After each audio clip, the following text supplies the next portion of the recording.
a estudiar ahora todos los trastornos que tienen que ver con respecto a la nutrición, ¿vale? Entonces, pues el primero de ellos pues van a ser acerca de la lipoproteína, ¿no? El LDL, el HDL y todo esto. Entonces, vamos a hacer un pequeño recuerdo. Como resumen, como claves para tener en cuenta y entender bien la fisiopatología y tal, básicamente vamos a hacer un pequeño resumencillo.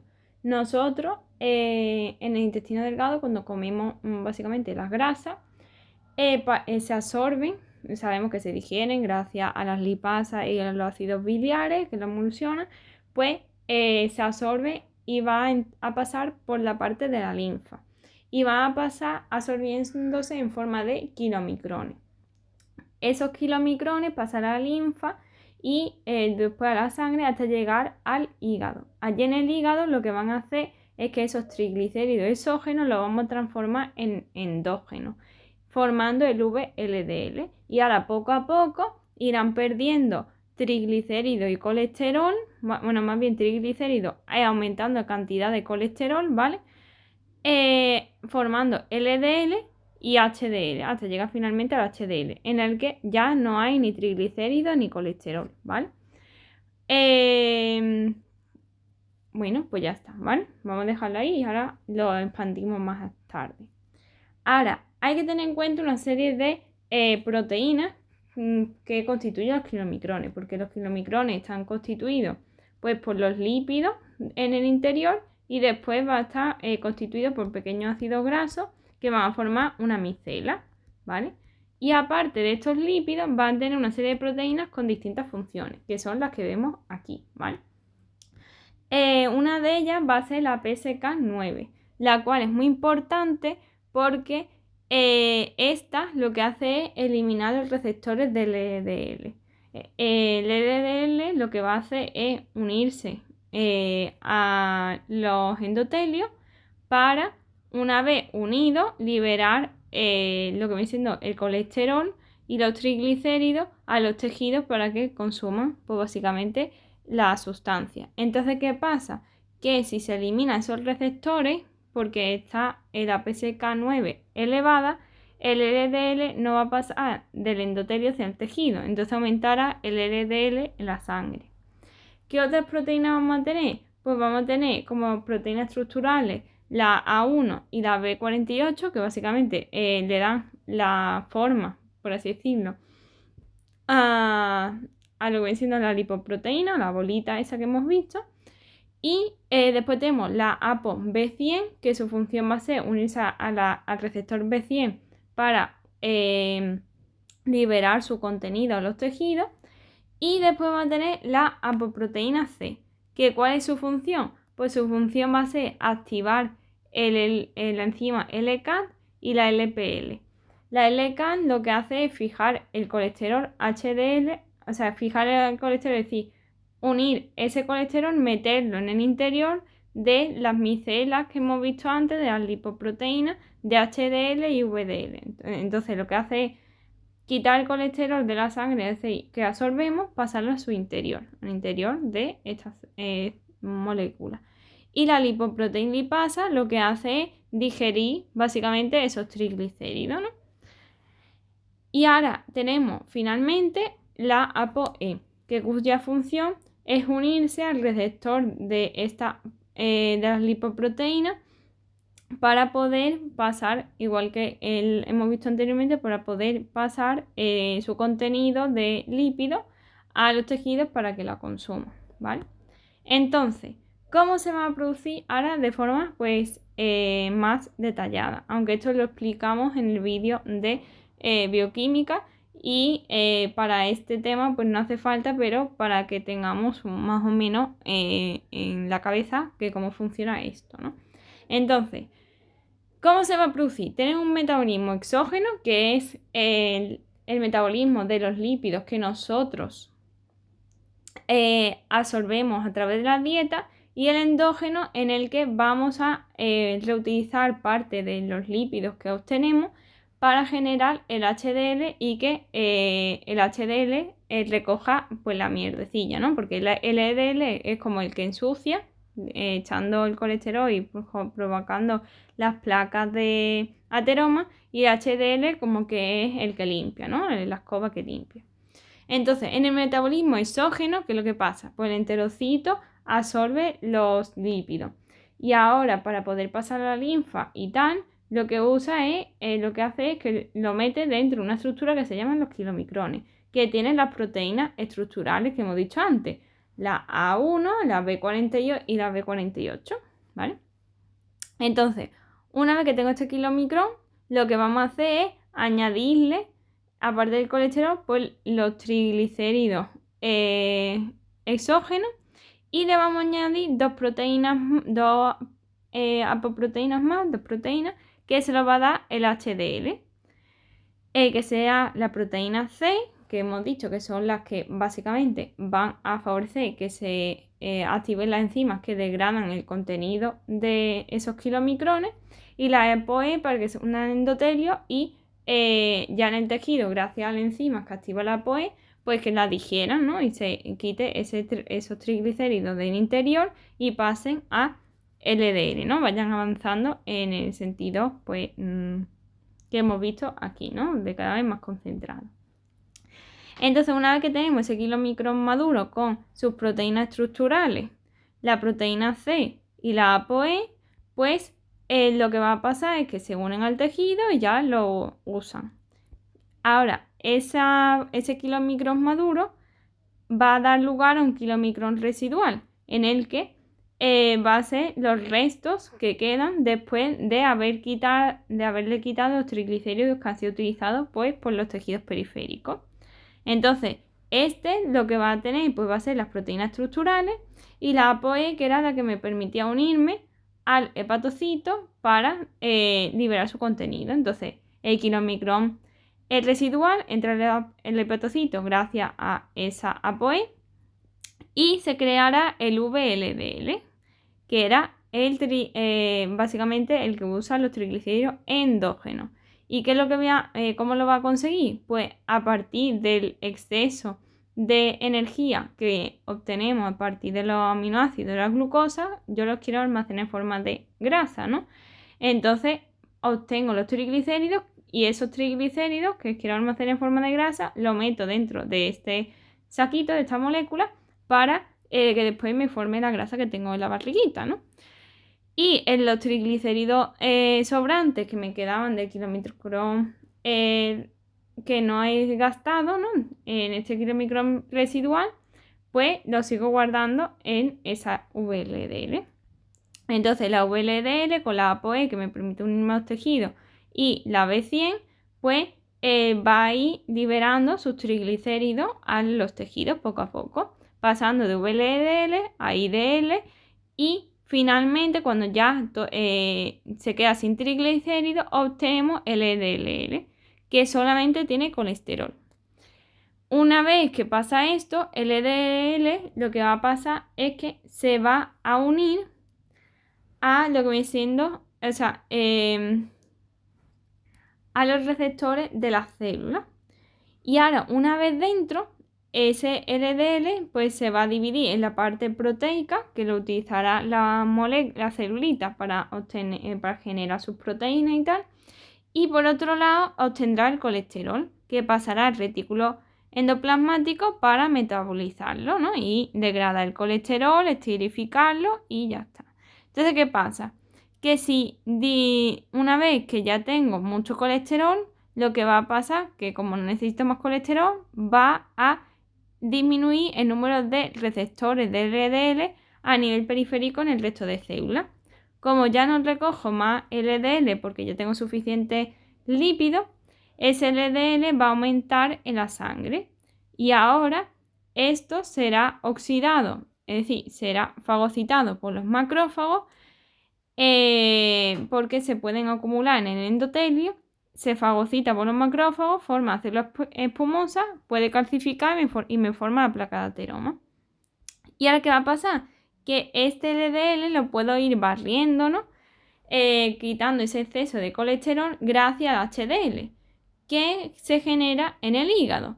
Y gracias a y como vemos, pues gracias a la ApoE, pues ese HDL, después de recoger la mierda, llega al hígado para que el hígado metabolice esos triglicéridos que ha recogido y vuelve a la circulación otra vez libre. Es decir, el HDL lo genera el hígado, del hígado se va a recoger la mierda que sueltan el resto de lipoproteínas y vuelve al hígado para vaciarse y una vez vacío vuelve a hacer el ciclo de recoger la caquita. ¿Vale? Ya está. Vale, pues ¿cómo vamos a explorar el perfil lipídico de la persona? Pues vamos a medir el colesterol total, que debe ser menos a 200, el HDL, que es el que recoge la caquita, en mujeres tiene que ser mayor a 50 y en hombres mayor a 40. El colesterol no HDL son los que tienen la ApoB 48 y la 100, es decir, todos los que no son HDL que tienen estas proteínas estructurales. Y después tenemos el LDL, que básicamente va a depender, o sea, va a variar el valor normal dependiendo del riesgo cardiovascular que tenga la persona. Si es muy alto o ya tenía un infarto previo, tiene que ser menos 55. Si no ha tenido el infarto, ¿no? Pero es alto, 70. Y ya si es moderado, pues menor a 100, que sería pues la mayoría de las personas. Después tenemos los triglicéridos que tienen que ser menos de 150. Y el LDL partido con la ApoB. La ApoB, recordemos que es una estructura, o sea, una proteína estructural y vamos a ver cuánto porcentaje de esas proteínas estructurales corresponden a los LDL. Por tanto, a menor valor de esta proporción significa que tengo mayor riesgo de arteriosclerosis porque tengo más porque la ApoB, recordemos que está prácticamente en todas las lipoproteínas, el VDL, el IDL, en los kilomicrones, está en todos los sitios y es básico. Entonces, si yo en vez de 8 moléculas que tienen esta proteína, que pueden ser VDL, IDL y tal, tuviera solamente uno que es LDL, pues tengo poco riesgo de que ese LDL se me meta dentro del endotelio y me provoque placa de ateroma, ¿no? Pero si yo tengo de esos 8, ¿no?, que tienen esas moléculas, tengo 7, pues tendré más riesgo de que ese LDL se acumule en la sangre porque tengo más LDL, ¿vale? Ya me diréis si se entiende esto, ¿vale? Bueno, ya tenemos la lipoproteína A, que es básicamente una proteína que va a permitir que el LDL se una al endotelio. Entonces, a mayor lipoproteína A tenga, va a ser peor porque me va a permitir que se una al endotelio y que el LDL que yo tengo en exceso pues se me acumule en el endotelio y me forme las placas de ateroma. Y esto más o menos se mantiene siempre a lo largo de la vida porque está determinado genéticamente, como acabamos de decir. Y para no considerar que una persona tiene el riesgo de formar placas de ateroma, tiene que tener la lipoproteína A menor a 50, ¿vale? Bueno, pues vamos a ver los distintos trastornos. Vamos a tener la hiperlipemia. Esto significa que tengo muchos triglicéridos. ¿Por qué? Porque sintetizo mucho LDL o lo degrado poco. Dentro de esta hiperlipidemia tenemos la primaria y la secundaria. La hiperlipemia primaria básicamente son todos los trastornos de hipercolesterolemia genética, ¿vale?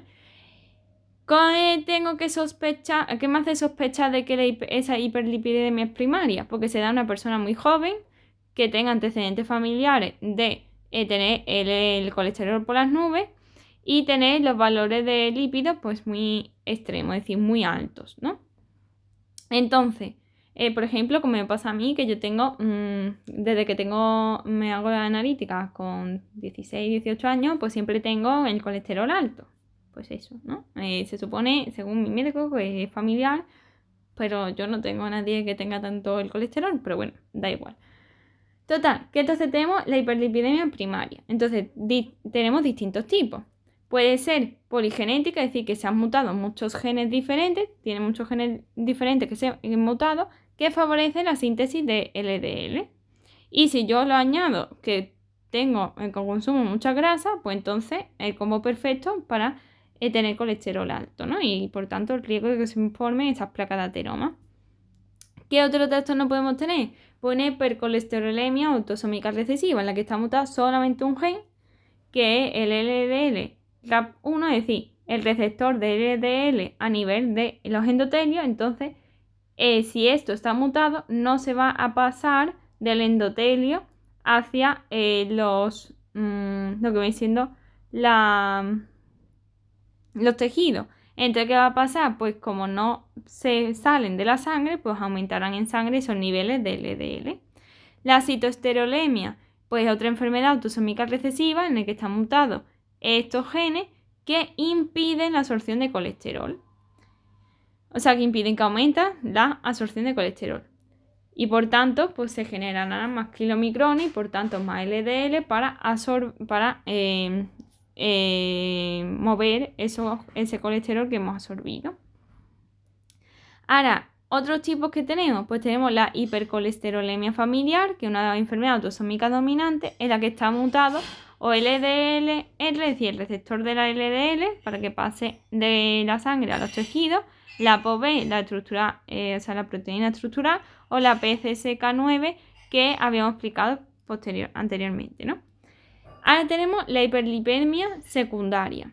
En esta lo que ocurre es que el colesterol y el LDL está alto, pues porque lo he provocado yo, por así decirlo, de forma exógena. ¿Por qué? Porque como mucho la obesidad, por anorexia, porque se forman más lipoproteínas, porque me empiezo a degradar mis lípidos, ¿no? Endógenos, lo estoy degradando, entonces aumenta el VLDL, etc. No lo incorporo de fuera, esos triglicéridos, pero sí estoy movilizando los míos, entonces aumenta el colesterol, ¿no? El sedentarismo, el alcohol, es decir, tener mala vida, o que tenga el síndrome nefrótico, hipotiroidismo, el embarazo, en el que, pues, como estoy perdiendo proteína y tal, pues aumenta, por así decirlo, la cantidad de lípidos que yo estoy formando, porque al perder proteínas y tal, se forzaba al hígado y entonces se daba lo de la hipoglucemia, entonces aumentó la lipólisis y se formaba ese aumento de la movilización de lípidos y por tanto la hiperlipidemia, como pasaba, acabamos de explicar para la anorexia, ¿no? Vale. ¿Qué otras cosas tenemos? Pues tenemos la hipercolesterolemia. En este está aumentado el colesterol, ¿no? ¿Y por qué está aumentado? Pues bien, puede ser los niveles de colesterol total, que son el LDL y el HDL. ¿Por qué puede estar aumentado el LDL? Pues porque aquí lo que va a pasar es que básicamente es una de estas causas que acabamos de decir. ¿Pero qué va a ocurrir? Que si yo tengo aumentado la LDL, esta se me puede depositar en la pared arterial o en otra estructura. Si se me deposita en la pared arterial, me puede formar placa de ateroma y por tanto riesgo de infarto, de isquemia, de ictus, etc. O bien se me puede depositar en el ojo, formando pequeñas acumulaciones cutáneas de lípidos, que son las antelasmas, o en lo que vais diciendo en el iris, ¿no? En la córnea, formándome pues por un anillo de color blanquecino. Y después lo podemos ver también en la piel formando xantomas. Y esto de que tiene que aparecer menos de 45 años es porque si por ejemplo tienes catarata, pues también se ve ese halo blanco en el ojo, pero que suele ser asociado a edad avanzada. Entonces, si lo vemos en una persona de menos de 45 años, normalmente no tiene catarata, entonces no indica más esto. Pero si lo vemos una persona más mayor, pues posiblemente es por las cataratas y no por esto. Aunque puede verse también, pero que sospecharíamos antes más del problema de las cataratas, ¿no? ¿Qué otras causas de hipercolesterolemia de aumento del colesterol total puede ser? Pues por el aumento de HDL. ¿Y por qué puede ser? Pues porque sintetice mucha proteína A o porque tenga poca proteína transportadora de los ésteres de colesterol. Entonces voy a tener menos transferencia de ésteres de colesterol del HDL al VDL, es decir, no pasa de este a este. Y como no pasa del HDL al VDL, se me queda siempre en HDL, ¿vale? Ya está. Y ahora, como causa secundaria, pues básicamente porque haga mucho ejercicio físico, movilice mucho los lípidos, por que yo use mucho estrógeno, el alcohol, una dieta rica en aceite de oliva, grasa monoinsaturada. Es decir, si tengo un estilo de vida más o menos bueno, excepto de si tomo el alcohol o tomo un tratamiento con mucho estrógeno, pues se me aumenta el HDL, que en principio es bueno hasta un límite, que ya se vuelve pues también nocivo, ¿no? Porque necesitamos colesterol para vivir, no que lo limpie todo. Vale, ahora tenemos la hipertrigliceridemia, en el que pues se va a aumentar pues, los triglicéridos, que están o los endógenos, que son el VLL, o los exógenos, los kilomicrones, como hemos explicado aquí, ¿no? Que hemos explicado anteriormente. Menos mal bien lo dijimos aquí. Ahí, ¿ves? Bueno, total, que se ve aumentado uno u otro. Causa, pues primaria, genética. Puede ser o mutación de muchos genes que sintetizan LDL o monogénica, que solamente está alterado uno de estos genes de aquí, ¿vale? O puede ser secundaria por el síndrome nefrótico, un síndrome metabólico, es decir, que tengas mal estilo de vida, el embarazo, el alcohol. ¿Por qué el alcohol? Porque al detoxificar gasto NAD, ¿no? Que lo que hace es ayudar a oxidar las sustancias, ¿no? Entonces va a haber menos oxidación del ácido graso y por tanto se me acumula esos ácidos grasos, esos triglicéridos. Entonces aumentará la síntesis de triglicéridos y de VLDL. Una enfermedad renal crónica porque tengo menos lipoproteína lipasa, entonces digiero menos los lípidos, los triglicéridos, entonces se me ve aumentado. O por ejemplo las lipodistrofias, en las que tengo una resistencia a la insulina, o una pancreatitis que me destruye la insulina, en el que pues como no tengo insulina, no tengo glucosa, lo que hago es favorecer la lipólisis para que mis células coman algo, ¿no? Vale, pues ya está. Entonces, ¿qué síntomas vamos a tener? Pues puede ser, como acabo de decir, pues que curse con una pancreatitis aguda, por lo que acabo de decir. Entonces el páncreas se puede autodigerir. Después tenemos la hepatoesplenomegalia, porque la acumulación de se puede acumular triglicéridos en el hígado y en el bazo, aumentando su tamaño, y la acumulación de esos lípidos en la piel, xantoma, o en la retina, como hemos visto antes. ¿Qué características del plasma podemos ver? Pues puede ser que tenga aumentado solamente los kilomicrones, que me da una capa de cremosa en la parte superior, o que esté el VDL, que le da pues, un aspecto turbio, es decir, como blanquecino. Si lo tengo los dos unidos, pues veré la crema de arriba lechosa y abajo por la parte esta turbia. Vale, pues ya está. Ahora tenemos la hiperlipidemia familiar combinada. En esta es un problema hereditario monogénico, es decir, en el que se va a afectar solamente un gen. ¿Qué vamos a ver? Pues va a ser variante, o sea, variable. En cada momento de la vida del paciente pues va a ir cambiando. O te aumenta el colesterol total, o se aumentan los triglicéridos, o vemos una dislipemia mixta, o aumenta el VLDL, es decir, va variando a lo largo de la vida. Y esto va a estar provocado principalmente pues, porque tenga un mal estilo de vida que te lleve pues, a obesidad, diabetes mellitus, hipertensión arterial, o que se acumule la grasa en el hígado, ¿no? Sí, que te lleva un mal estilo de vida, lo favorece. Entonces, ¿qué ocurre? Que en estos casos, esa alteración genética aumenta la capacidad de síntesis de VLDL y de ApoB, y que finalmente aumente el LDL, que es porque el VDL es el paso anterior para la formación del LDL una vez que libera parte de sus triglicéridos, ¿no? Muy bien, y ya tenemos la disbetaproteinemia. En esta, básicamente es que me falta la ApoE, que era la que me unía a LDL, a los tejidos para ir eliminando el LDL y que pase a HDL, y la mutación del E2, en el que no se eliminan los kilomicrones y el VLDL. Entonces se me acumula tanto el LDL como el VDL como el kilomicrón. Es decir, se me aumentan todos las lipoproteínas, excepto el HDL, ¿no? Entonces vamos a ver esa hiperlipidemia mixta con banda beta ancha, es decir, hiperlipidemia mixta con todas estas, y como son muchas diferentes proteínas, en vez de verse solamente una línea, se me va a ver tanto el LDL como el kilomicrón como el VDL. Entonces la banda que se me pone en la electroforesis pues mucho más gorda de que si solamente fuera una. Vale, la causa pues puede ser genética o ambiental, y los síntomas pues lo mismo que la otra, ¿no? Dislipidemia mixta, los síntomas y la arteriosclerosis, ¿no? Que se me acumulan las cosas. Vale, muy bien. Ahora vamos a ver las alteraciones en el estado nutricional. Pues básicamente, ¿qué nutrientes vamos a necesitar? Pues por un lado, los nutrientes nos van a dar energía, y por otro lado nos van a dar los componentes que necesitamos para crear nuestras propias proteínas, hidrato de carbono, grasa, etcétera, para generar nuestra estructura. Entonces, las calorías se necesitan entre 2.500, 2.700, depende de la persona, ¿no?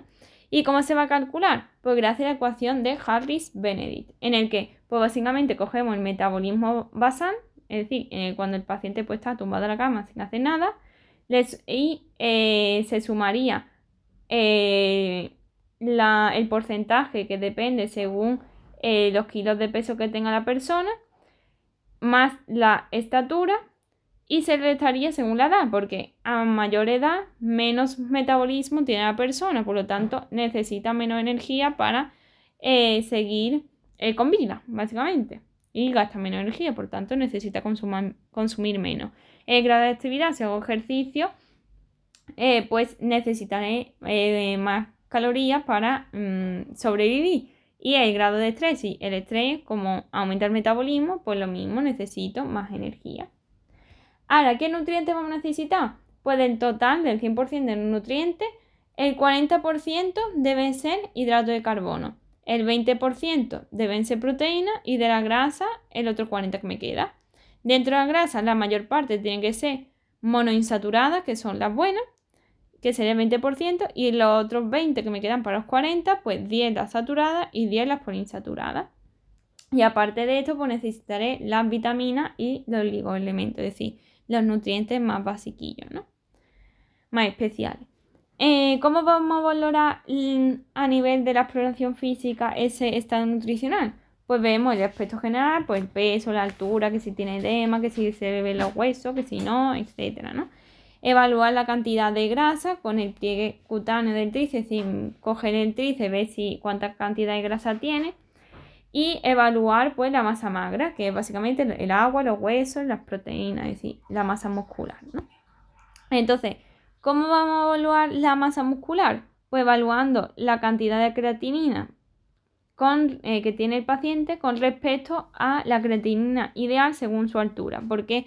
Porque recordemos que los músculos, al moverse y al hipertrofiarse, se dañan.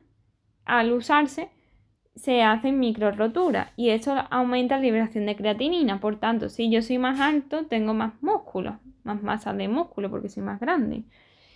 Entonces tendré que ajustar esa cantidad de creatinina según tu altura y según si hace ejercicio, y no, tengo que tenerlo en cuenta. Y también pues lo veremos con el pliegue del tríceps y el perímetro braquial, es decir, la circunferencia de tu brazo, para ver cómo de grande es tu brazo, y le cojo el perímetro, el pliegue del tríceps, para saber, vale, pues todo esto es grasa y en realidad esto es tu músculo. O ver si tu grasa es todo esto y tu músculo en realidad es esto solo, ¿sabes? Vale, y la proteína visceral, que es la que pasa por la sangre, que va a ser la albúmina, la transferrina, para ver si tiene alguna malnutrición o lo que sea. Entonces, ¿qué dos tipos de trastornos vamos a tener? Pues que comas poco o que comas mucho. Si comes poco, pues desnutrición. ¿Por qué va a estar definida esta desnutrición? Pues tienes que cumplir al menos un criterio de los fenotípicos que vamos a ver y un criterio etiológico. Un criterio fenotípico, pues pérdida de peso, de IMC o de masa muscular. Es decir, pérdida, una constatación objetiva de que estás perdiendo peso, ¿no?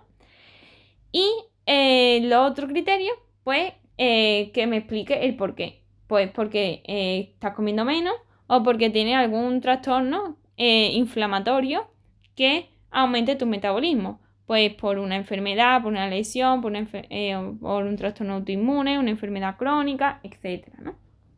Vale. Y ahora tenemos que hay distintas causas.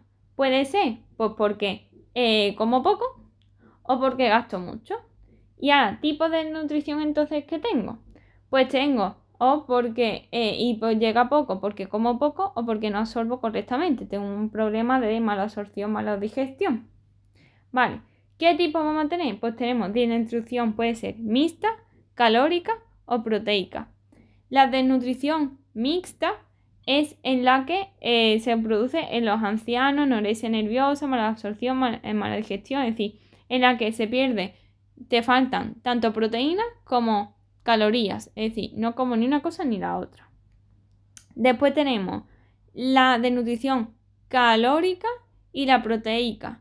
La calórica es que consumo proteína, el problema es que consumo menos de lo que debería. Entonces, esto se denomina marasmo y se da principalmente en los países desarrollados, ¿no? Como por ejemplo se ve sería como por ejemplo la anorexia nerviosa. El abdomen está plano y el problema es que come poco, no porque no coma nada de proteína. Mientras que la desnutrición proteica es cuando lo que te falta es principalmente las proteínas. Entonces, ¿qué pasa? Que como me faltan proteínas, disminuye la cantidad de albúmina que tengo, disminuye la presión osmótica, entonces se produce ascitis y edemas. Entonces voy a ver el niño con la barriga súper globosa, súper hinchada, y será principalmente en los países poco desarrollados porque no tienen acceso a comer carne porque es muy cara. Vale, y ahora tenemos los trastornos porque como demasiado, que sería la obesidad. ¿Y qué es la obesidad? Pues tener más grasa de la cuenta y que esta sea perjudicial para tu salud. ¿Qué diagnóstico que lo diagnosticas? Pues tener un IMC mayor a 30, un cociente de cintura-cadera mayor a 0,8 en las mujeres o mayor a 0,9 en los hombres, un perímetro de cintura pues más grande de la cuenta, etc. Entonces, la causa, la principal, porque como más de lo que gasto. Secundaria, pues los glucocorticoides, los antidiabéticos, antidepresivos, antipsicóticos, la progesterona, los glucocorticoides que básicamente aumentan el cortisol como el Cushing o el ovario poliquístico. Es decir, todos estos trastornos que aumentan la glucemia, la hiperglucemia y aumentan la retención de lípidos. ¿Vale? Entonces, ¿qué gene está implicado? Pues la leptina, que básicamente es la que te da la sensación de hambre, y la MSH y la neurotrofina, que va a favorecer pues, el depósito de esos lípidos. ¿Qué tipos de obesidad vamos a tener? Pues la típica del hombre, que va a ser la androide, y la ginecoide, que es la típica de la mujer. La androide se da más en el hombre y de la grasa se te acumula principalmente en la barriga. Y esto aumenta el riesgo cardiovascular, ¿vale? Porque es una grasa más bien visceral de la barriga. Mientras que la ginecoide, que es más propia de las mujeres, pues se nos almacena pues, los muslos, en el culo y tal, ¿no? En la cadera y todo eso. Y entonces hay menos riesgo cardiovascular porque es más un almacenamiento a nivel subcutáneo y no visceral, ¿vale? Entonces, consecuencia, pues como tengo la barriga más fuerte, más hinchada, pues se me pueden presionar va a aumentar la presión intratorácica y diafragmática, entonces voy a tener problemas a la hora de respirar, apnea del sueño, mayor riesgo de diabetes, de colelitiasis por la acumulación de lípidos y forzar a lo que viene siendo a la vesícula biliar, que se me acumule grasa en el hígado, mayor riesgo de neoplasia, dislipemia, es decir, todas las consecuencias de un síndrome metabólico, ¿vale? Muy bien, y ahora vamos a ver los trastornos con respecto al equilibrio hidroelectrolítico. Pues vamos a ver el agua. Pues el volumen de agua del cuerpo en total pues va a ser un 60%. De lo que pesamos es agua.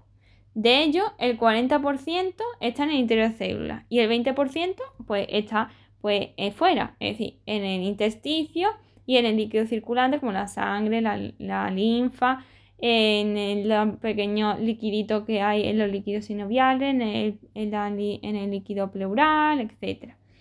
Entonces, ¿cuáles son los componentes, los iones principales que están dentro de la célula? Pues va a ser el potasio, el magnesio y el calcio y todos los aniones, principalmente los aniones. Y fuera, pues el sodio, el bicarbonato y el cloro, es decir, la sal. La sal y el bicarbonato fuera. El resto todo dentro. Vale, ¿qué va a regular este equilibrio de agua? Pues lo va a regular por la cantidad de agua que meta y la cantidad de agua que salga. ¿Cómo añado agua a mi cuerpo? Pues bebiendo o con el catabolismo tisular porque genero agua metabólica. ¿Y cómo puedo perderlo? Pues sudando, respirando, transpirando la piel, si hago por el pipí, por la caca, si tengo vómitos, etc. ¿Y cómo voy a regular esa pérdida de agua y esa sensación de sed? De decir, venga, bebe o venga, vamos a echar agüita. Pues se va a regular gracias al ADH, al sistema adrenina-angiotensina-aldosterona y al sistema nervioso simpático y al péptido natriurético atrial. Y la ADH, pues, tanto favorecía, si recordamos, la vasoconstricción de la arteria como la reabsorción solamente de agua y da también la sensación de sed para que tú bebas agua. Muy bien. Ahora, patologías a nivel del volumen, ¿vale? Pues puede ser que el problema es que se acumule o que falte en el líquido extracelular o en el líquido intracelular.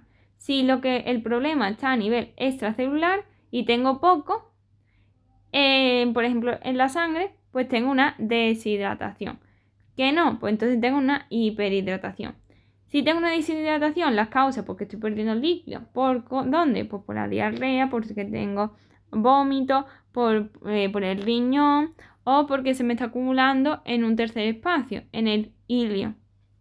Si yo tengo un ilio paralítico, recordemos que lo que puede pasar en el ilio paralítico es que se me paralizan el intestino. Entonces se me acumula la mierda llena de nutrientes en el tubo. Esto va a hacer que las bacterias se vuelvan felices y fermenten y que puedan perforar a lo que viene siendo la pared del tubo y además de que aumenten la interleuquina. Entonces, al aumentar el sistema inmune, aumenta la inflamación. La inflamación sabemos que lleva edema, ¿no? Entonces, hay una mayor capacidad de paso de sustancias, entre ellas agua, de lo que viene siendo por la pared del tubo digestivo. Entonces, se me puede acumular el líquido en el peritoneo y entonces el agua que debería estar en la sangre y tal, en vez de absorberlo por lo que viene siendo la agüita que hay aquí, por las vellosidades intestinales para que pase a la sangre, se me queda acumular en el peritoneo. Y entonces va a haber menos líquido en la sangre que la que debería porque está acumulada en el intersticio. Entonces tendré una hipovolemia. Entonces, ¿qué va a hacer el cuerpo ante esa señal de me falta líquido? Pues aumenta la ADH y el sistema adrenina-angiotensina-aldosterona para absorber agua a nivel renal. Consecuencia de la deshidratación, pues que voy a tener pues hipovolemia, riesgo de shock hipovolémico y voy a ver el ojo hundido, el pliegue cutáneo pues que no se va a mantener, etc. Ahora, ¿qué otros problemas podemos tener? La hiperhidratación, en la que bebo mucha agua y mucho sodio. Entonces, si yo retengo mucha agua, va a aumentar el volumen circulante. ¿Y por qué voy a poder retener agua? Pues bien, porque tenga cirrosis, síndrome nefrótico o una insuficiencia cardíaca, en la que pues se forma, básicamente retengo agua en edema, en forma de edema. Entonces, pues básicamente es cuando el volumen de sangre pues no circula, ¿no? Lo que está acumulado pues no circula, se queda agolpado, acumulado en los miembros inferiores o donde sea. Y el efectivo, el que sí es efectivo, que ¿por qué puede ser? Pues básicamente por un problema en el que absorbo más de la cuenta, por ejemplo, en el hiperaldosteronismo primario o al principio en una glomerulonefritis aguda. Consecuencia, pues si tengo más líquido de la cuenta, pues hipertensión arterial, riesgo de edema, como hemos dicho aquí, ¿no? Y el aumento de una posible insuficiencia cardíaca porque se está acumulando mucho líquido, entonces aumenta la precarga y entonces estoy dilatando el corazón y entonces lo estoy forzando y le estoy empezando a producir esa insuficiencia cardíaca, ¿no? Porque le cuesta más sacarlo. Vale, ¿qué otros problemas podemos tener? Pues que el problema esté en el interior de la célula. ¿Por qué? Porque tenga una hiponatremia o una hipernatremia. Si tengo una hiponatremia y falta de agua, también hipotonía, ¿por qué puede ser? Pues porque reabsorba poca agua o bien porque reabsorba mucho sodio o consuma mucho sodio.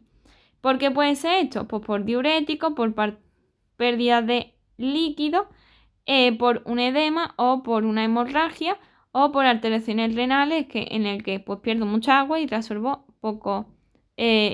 mucho sodio. Por ejemplo, en el síndrome de inadecuada absorción de ADH, como vimos en los temas anteriores, oligoanuria, en el que se me empieza a acumular las sustancias, la insuficiencia renal crónica, la Addison, etc., ¿no? Entonces, consecuencias. Si se me aumenta, si tengo una hiponatremia, ¿no? Con hipotonía, ¿qué va a pasar? Que se me va a acumular los edemas. Se va a acumular líquido, entonces edema. Por tanto, hipertensión craneal y entonces, pues, como se me presiona el bulbo del cerebro, pues entonces voy a tener náuseas, vómitos, se me presiona al sistema nervioso central del cerebro. Entonces, cefalea, confusión, alteración del nivel de conciencia. El centro respiratorio del bulbo también se me puede presionar y entonces tengo distrés respiratorio, etc., ¿no? Vale.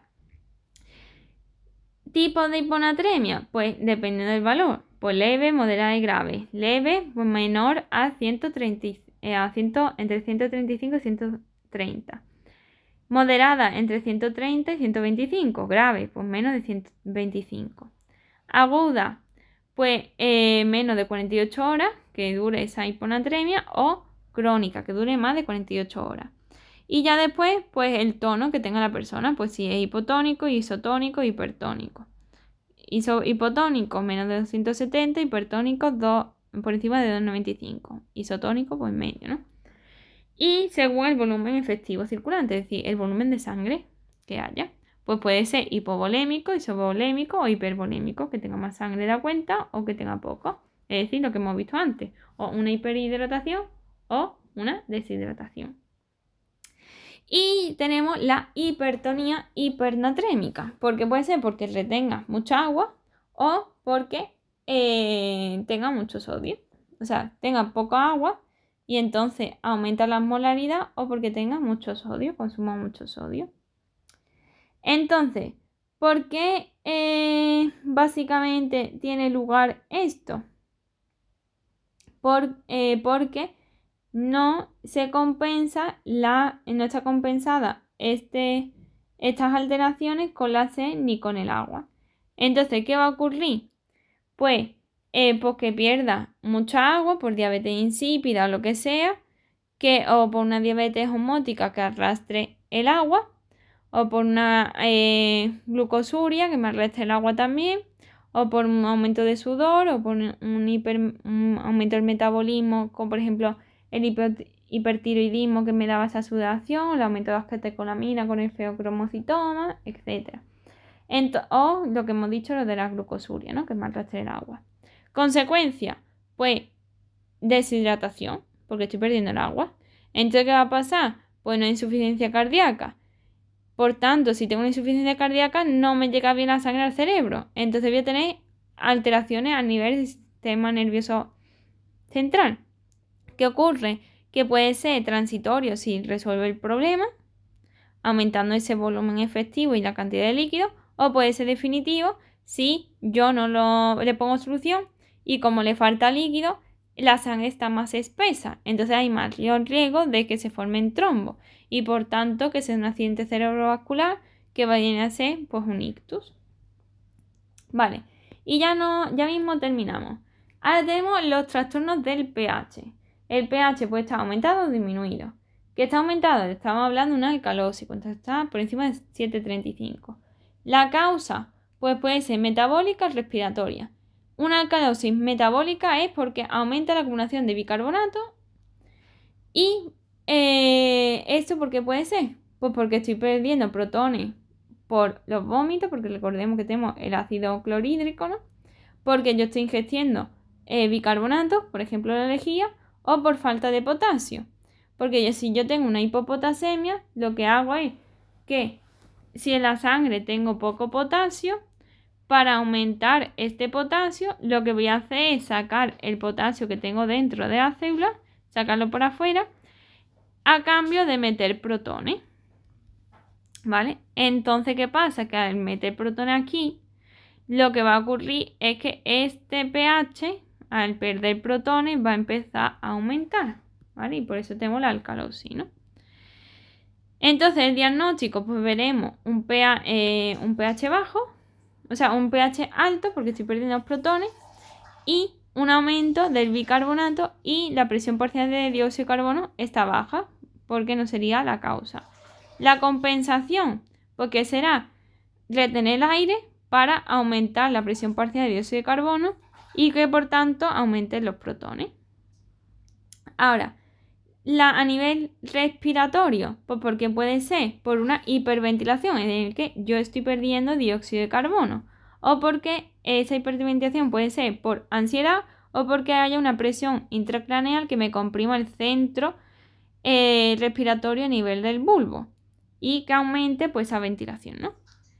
Entonces, el diagnóstico, pues veré bajo la presión parcial de dióxido de carbono, por tanto tendré pocos protones en la sangre, por tanto habrá una alcalosis. ¿Y cómo lo vamos a compensar? Pues principalmente perdiendo bicarbonato, para así aumentar la cantidad de protones y que no se me una ese bicarbonato. Total, que ahora tenemos la acidosis. En la alcalosis lo que ocurre es que se produce una hipocalcemia y una hiperpotasemia por ese intercambio celular que hemos explicado y por tanto al haber esta hipopotasemia va a aumentar la excitabilidad neuromuscular y entonces se dará lugar a una tetanía, como explicamos en el tema anterior del potasio. Vale, y ahora tenemos la acidosis. La acidosis puede ser respiratoria o metabólica. Respiratoria, se acumula dióxido de carbono. ¿Cómo puede acumular dióxido de carbono? Pues porque tengo un problema respiratorio, obstructivo o restrictivo, neumonía, EPOC, o porque dejé de respirar por una parada cardiorrespiratoria o por un shock, ¿no? Entonces el diagnóstico, pues veré aumentado la presión parcial de dióxido de carbono, por tanto se acumularán los protones, tendré bajo el pH. ¿Y cómo lo compenso? Pues aumentando el bicarbonato para que se unan los protones y baje ese pH. Síntomas, pues la asterisis, el coma, cefalea, agitación, somnolencia, porque se me está acumulando el dióxido de carbono y me falta oxígeno, porque no ventilo. Ahora tenemos acidosis metabólica. El problema es pues que estoy perdiendo bicarbonato o que estoy consumiendo protones. Y la pérdida de bicarbonato puede ser renal o extrarrenal. Y extrarrenal sería la diarrea por debajo de lo que viene siendo el estómago. Porque en el duodeno, recordemos que se libera gracias a las células que están en el antro pilórico, que liberaban el bicarbonato para evitar que llegara el bolo muy ácido en el duodeno y que me rompa la celulita del duodeno y se me forme una úlcera. Vale, por eso diarrea. Y en el caso de la alcalosis, pierdo protones, ¿cómo? Con el vómito. Aquí acidosis porque pierdo bicarbonato, ¿cómo? Con diarrea, ¿vale? Muy bien. Entonces el diagnóstico, ¿cuál sería? Pues veré aumentados los protones y tendré bajo el bicarbonato. ¿Qué haré yo? Pues entonces, como para compensarlo, pues lo que haré será hiperventilar para echar ese dióxido de carbono y perder así protones.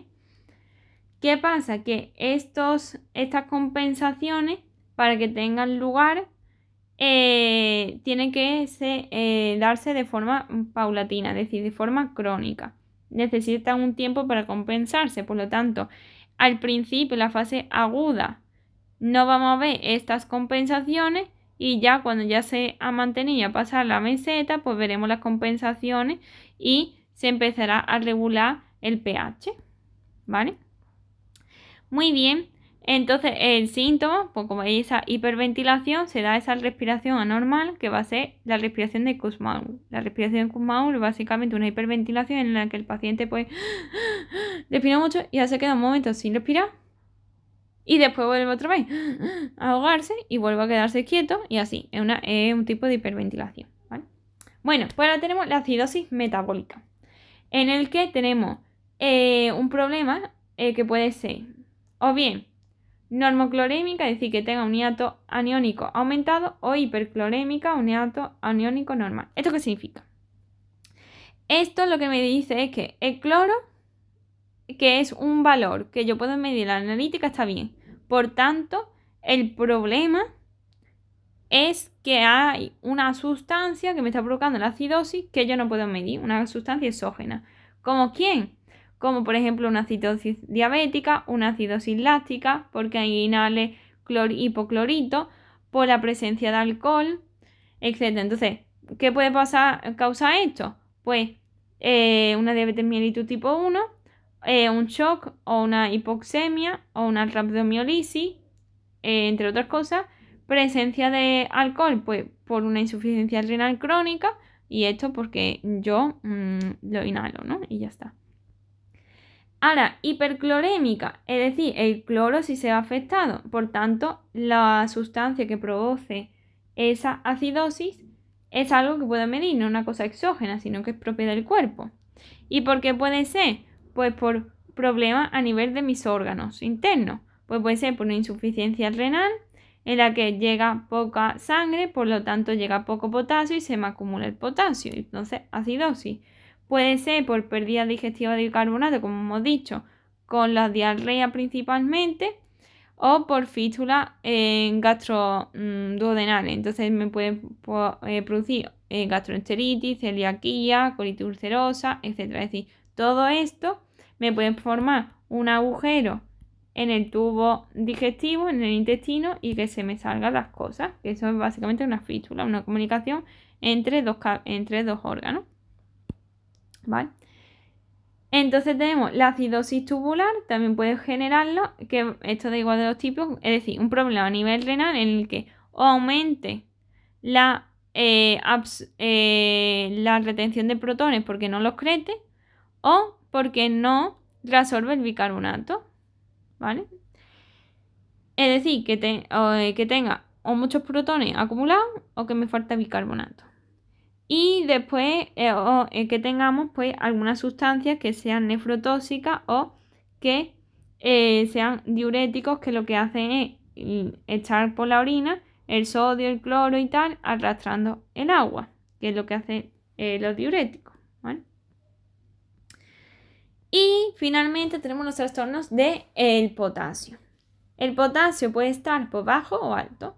Si está bajo, la causa pues puede ser por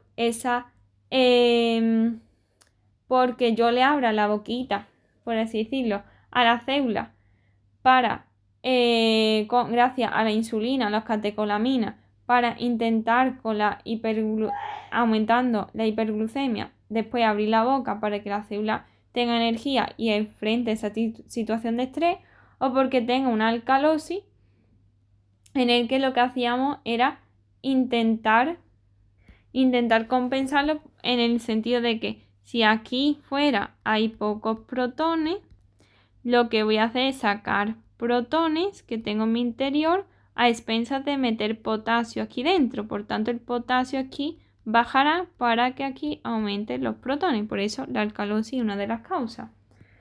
Otra causa, pues que ingiera poco potasio o que pierda ese potasio a nivel digestivo con la diarrea o a nivel renal con el hiperaldosteronismo, que recordemos que la aldosterona lo que hacía era absorber agua y sodio y excretar potasio, por la alcalosis que acabamos de decir, por diuréticos o diuresis osmótica en el que se arrastren los iones.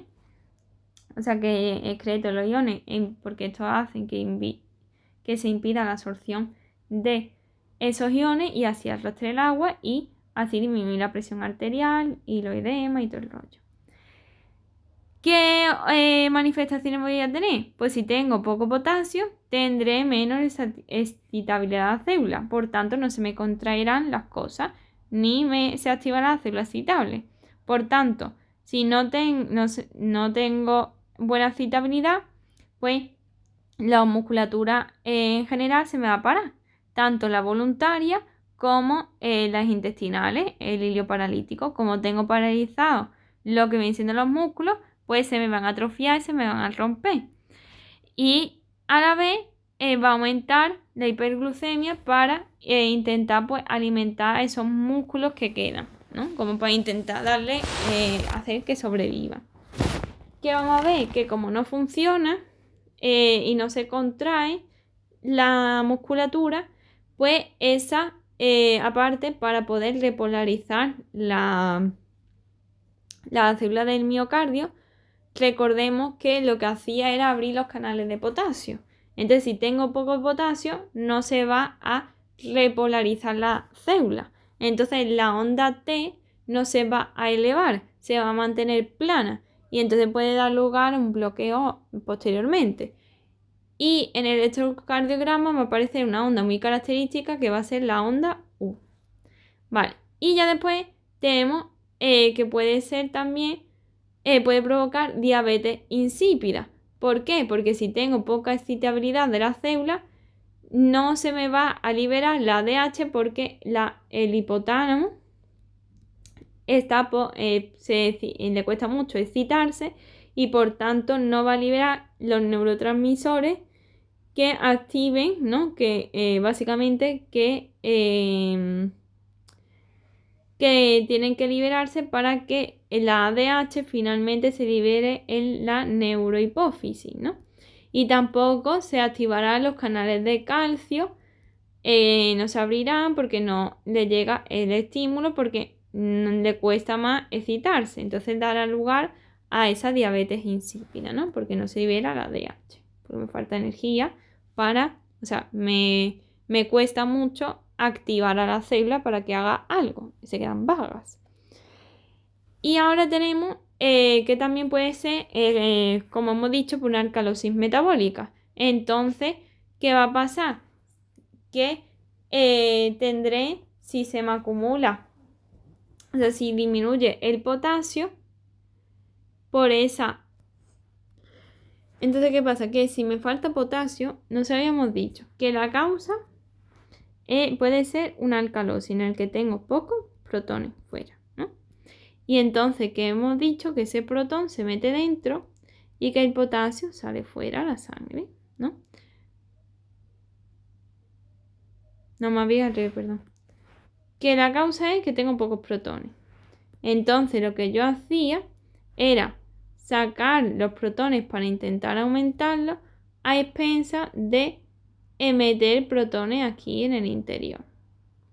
Vale. Entonces, aquí disminuiría los protones y aquí empezaría a aumentar el ácido.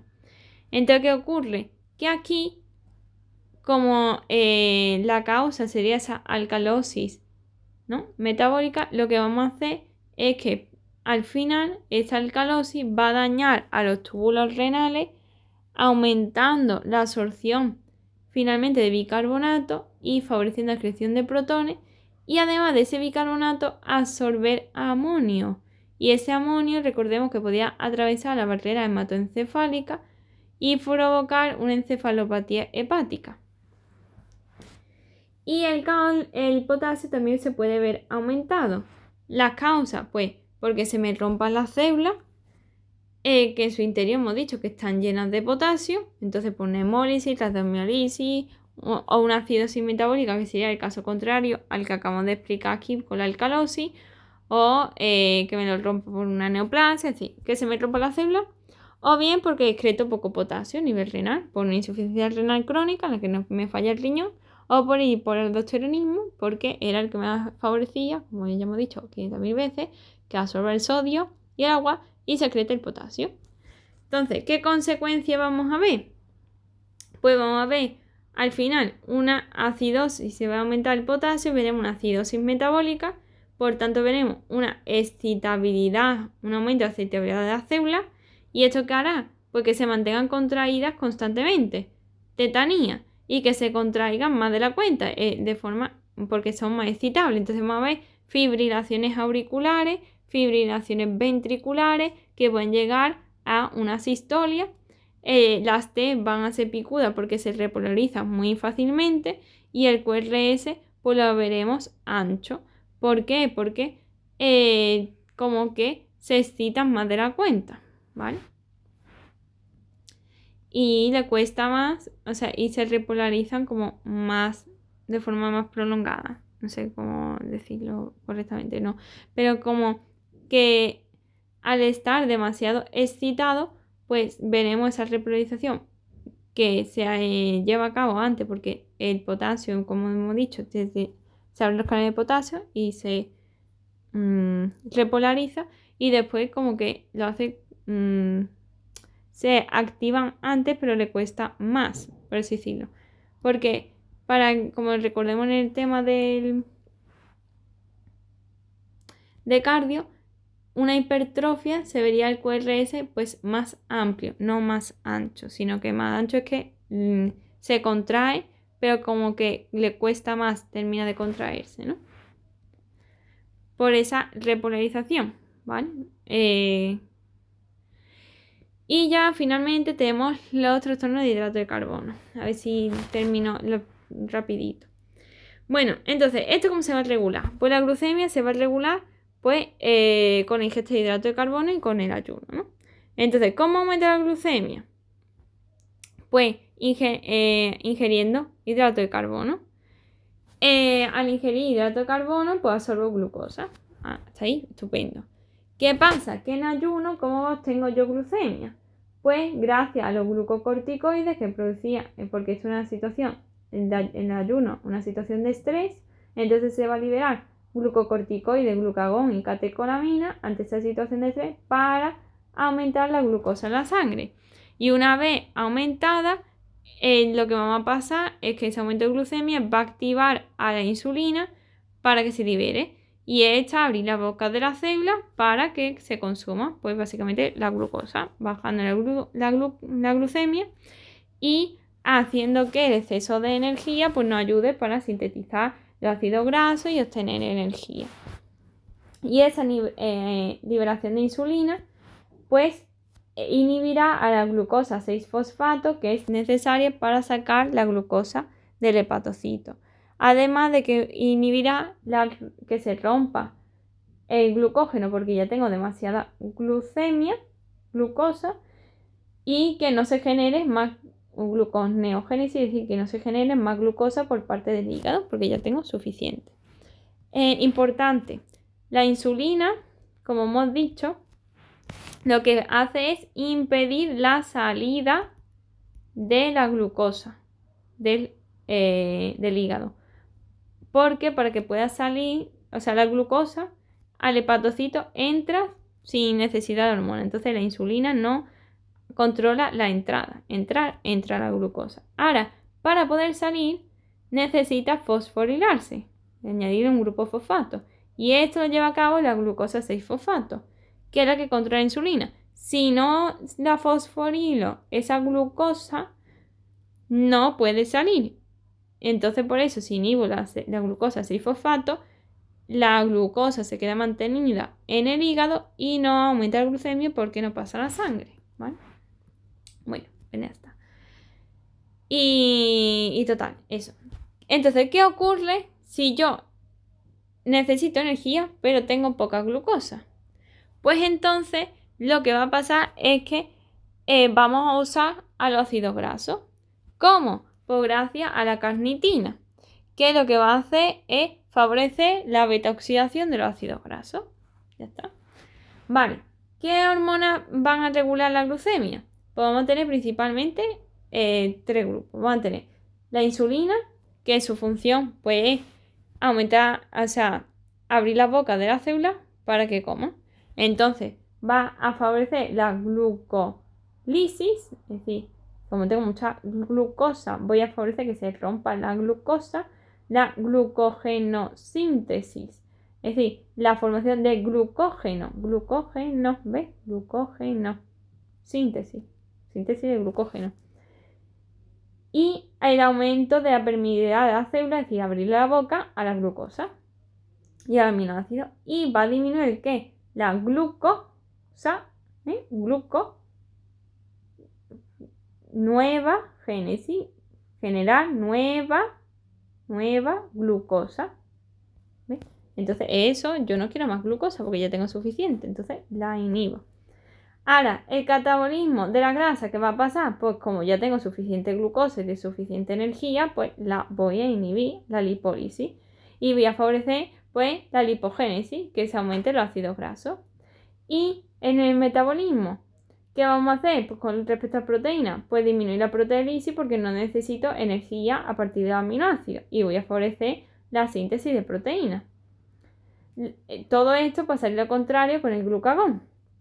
Ahora con respecto a la incretina, que tenemos el GLP-1 y el GIP, pues básicamente el GIP lo que hace es aumentar la actividad del GLP-1. ¿Y qué hace el GLP-1? Pues aumentar la secreción de insulina. Y por tanto, que se lleva a cabo todo esto. Como ya tengo exceso de glucosa, pues voy a disminuir el apetito y por tanto va a disminuir el riesgo cardiovascular porque va a aumentar esa insulina y que no se acumule la glucosa en la sangre, además de que baja el apetito y supuestamente pues evitaría la obesidad porque no tengo hambre, ¿no? Y no comería tanto. Vale, ahora, ¿qué hormonas contrainsulares tenemos? Es decir, contra insulina, contra insulina. Tenemos pues el glucagón, que hace todo lo contrario.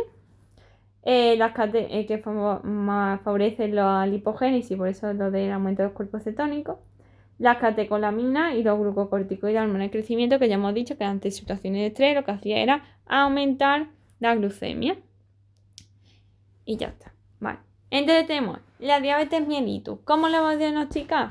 Pues en personas, cuando yo la hago la analítica y veo la glucemia basal en ayunas, le hago una sobrecarga oral de glucosa con 75 miligramos de glucosa y le hago la hemoglobina glicosilada, me indicará que es prediabético, y si todavía no tiene diabetes, pero tiene mucho riesgo.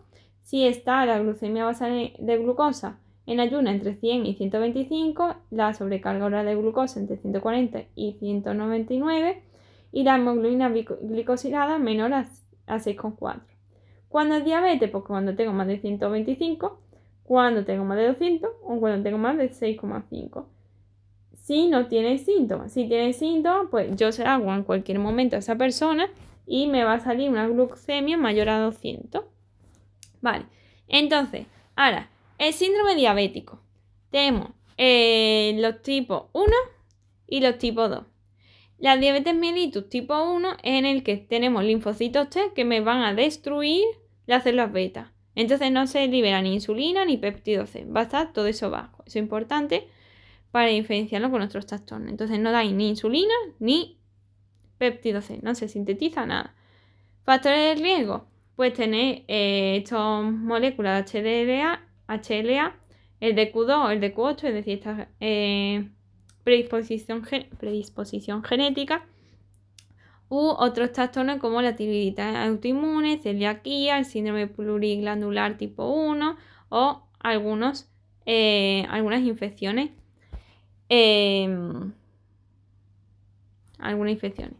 Vale, ahora tenemos la diabetes mellitus tipo 2. En la diabetes tipo 2 el problema es que se secreta pero de forma insuficiente porque los receptores de la célula están dañados y aunque libera el páncreas esas células beta insulina, como en vez de tener 10 receptores libres que funcionan, solamente tengo 4, pues necesitaría más cantidad.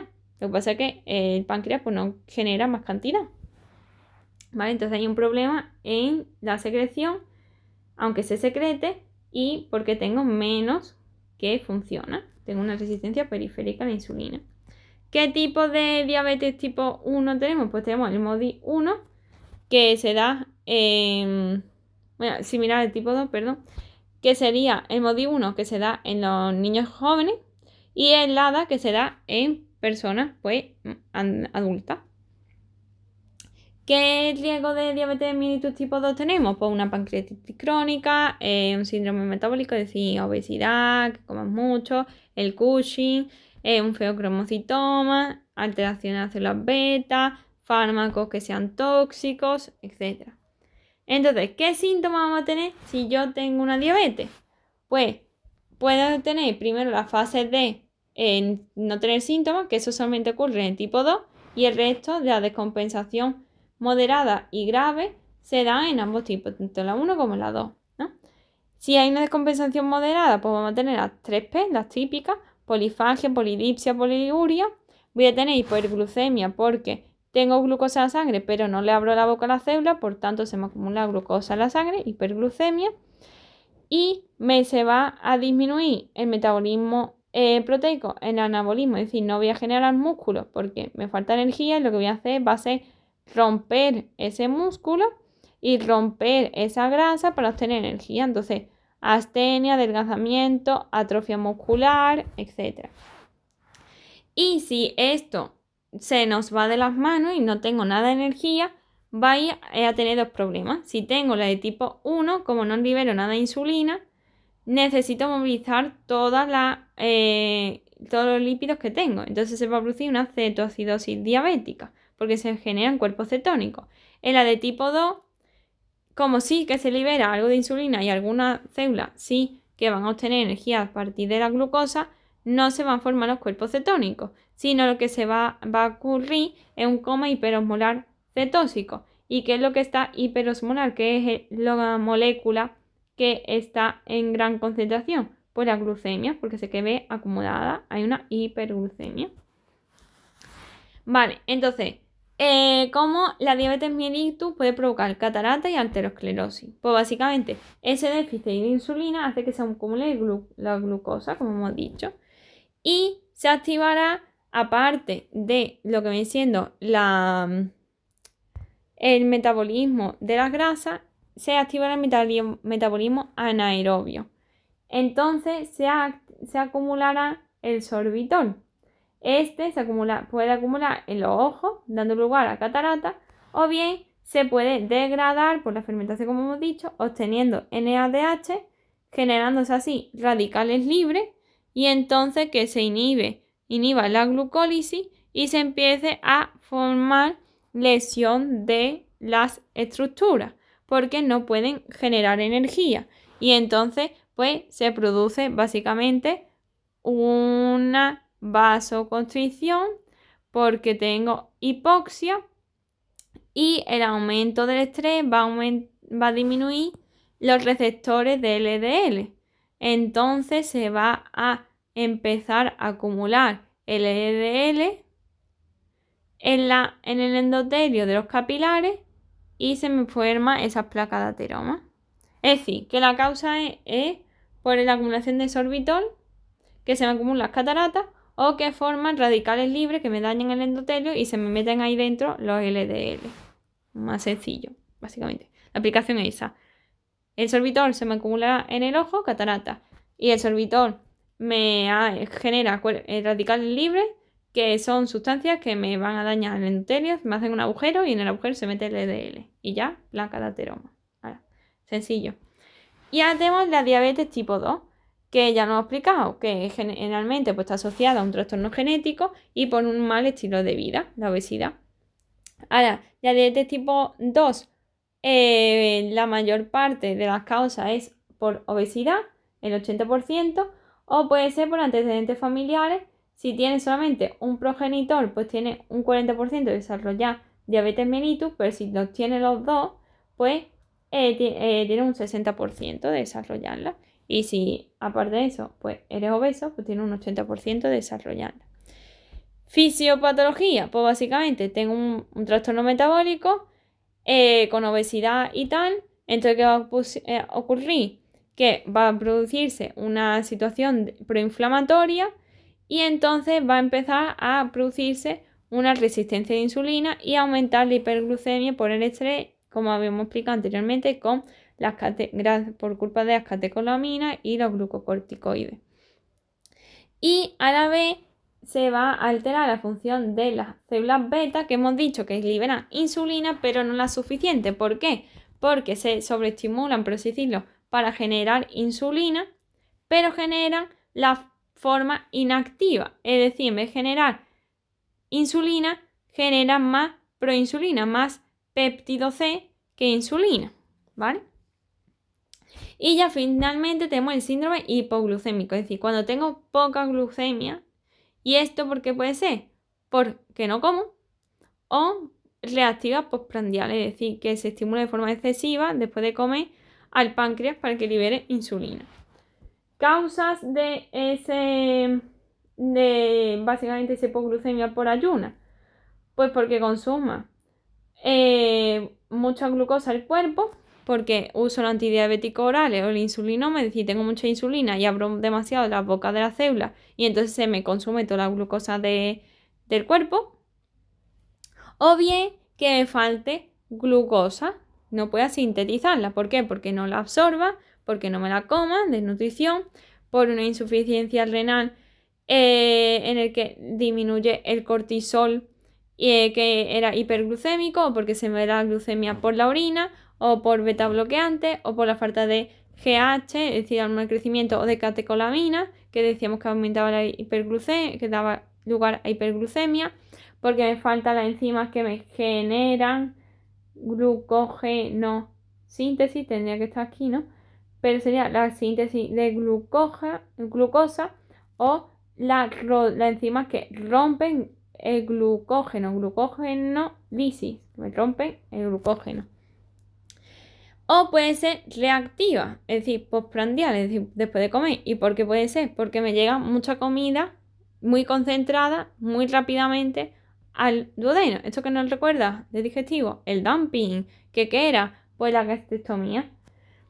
Puede ser también a niveles iniciales de diabetes mellitus, en el que se libera demasiada insulina de forma tardía tras la ingesta. Es decir, que en la diabetes mellitus tipo 2 hay insulina, pero como hemos dicho, le cuesta más generar esa insulina porque libera más proinsulina que insulina. Entonces, libera esa insulina tarde. Cuando ya la glucosa se está como se genera poquito, se está empezando en esa insulina a usar para abrir la boquita de la célula y ya quedan menos, el páncreas, como está chalado y no lo hace bien, pues libera más insulina de cuenta cuando ya hay menos glucosa y al final te produce una hipoglucemia porque ha abierto la boca de la célula cuando ya hay poca, en plan cuando no toca. Ahora tendrías que cerrar la boca porque si no nos quedamos sin glucosa en la sangre, ¿no?